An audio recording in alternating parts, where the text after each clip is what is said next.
Tri tipy priamo na vašu fotografiu, po ktorých budete 100% fotiť lepšie. Krásny slnečný deň z AKF, moje meno je Braňo a som tu už s 55. dielom troch tipov pre vašu lepšiu fotografiu.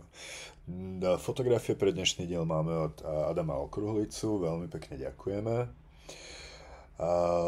Adam, ešte raz zdravím a vybrali sme si fotku Karneval. Podľa vašich slov išlo o izoláciu scény, vystihnutie pózy, emóciu. Za mňa súhlasím. Tu sú naše rady. Dynamika scény.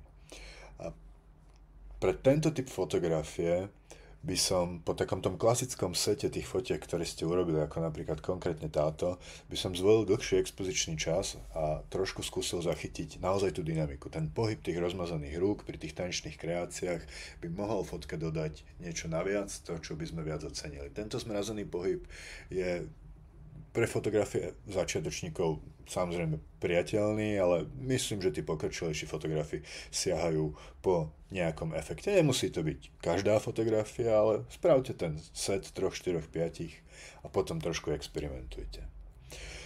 Kompozícia obrazu.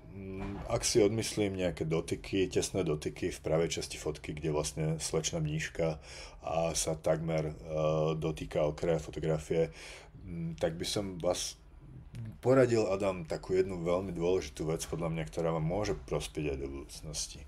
Podľa mňa na tento typ fotografie ste jednoducho veľmi ďaleko a je to spôsobené tým, že máte dlhé sklo. Kratšie sklo by vám dovolilo prísť k danej téme, alebo teda obsahu v tomto prípade k tej mníške ďaleko bližšie.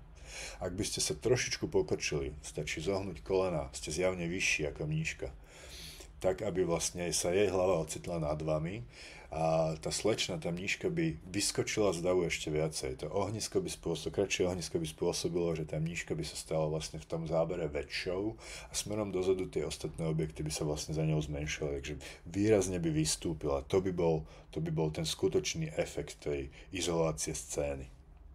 No a tá emócia tá je teda v tom pohybe, takže tam by sme nič neprišli, práve naopak by sme sa znásobili. Inak príjemné farby na fotke, neviem, či to je predvolený režim vašej lejky, ale vyzerá to veľmi pekne. Je to naozaj také krásne slnečné. To vám definitívne vyšlo. Záverom taká trošku iná rada, nielen pre Adama, ale aj pre širšie publikum. Nikdy sa nespokojte na tom mieste, kde ste, či je to scéna pohyblivá, statická, dynamická, akákoľvek iná, nikdy nestačí jedna fotografia. Dajte si čas, aj keď sa hovorí, že neopakovateľný okamžik, vždy sa nájde niečo, čo sa dá znova odfotiť.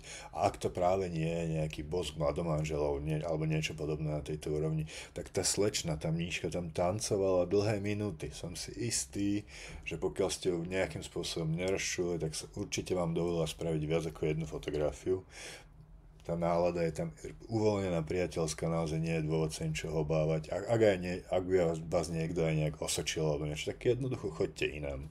V každom prípade pri tejto mníške sa to určite neudialo, takže ešte raz, nafoďte viac ako jednu fotografiu. 2, 3, 4, 5, 8, skúšajte to, spravte krok doľava, spravte krok doprava, z podhľadu, z nadhľadu, vyskúšajte dlhší čas, kratší čas, možno pracujte aj s clonou, menšie polohĺbky ostrosti, väčšie polohĺbky.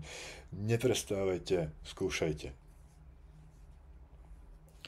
A to je asi na dnes všetko. Držím vám palce, prajem vám príjemný deň, dobré svetlo všetkým, držte sa, bavte sa.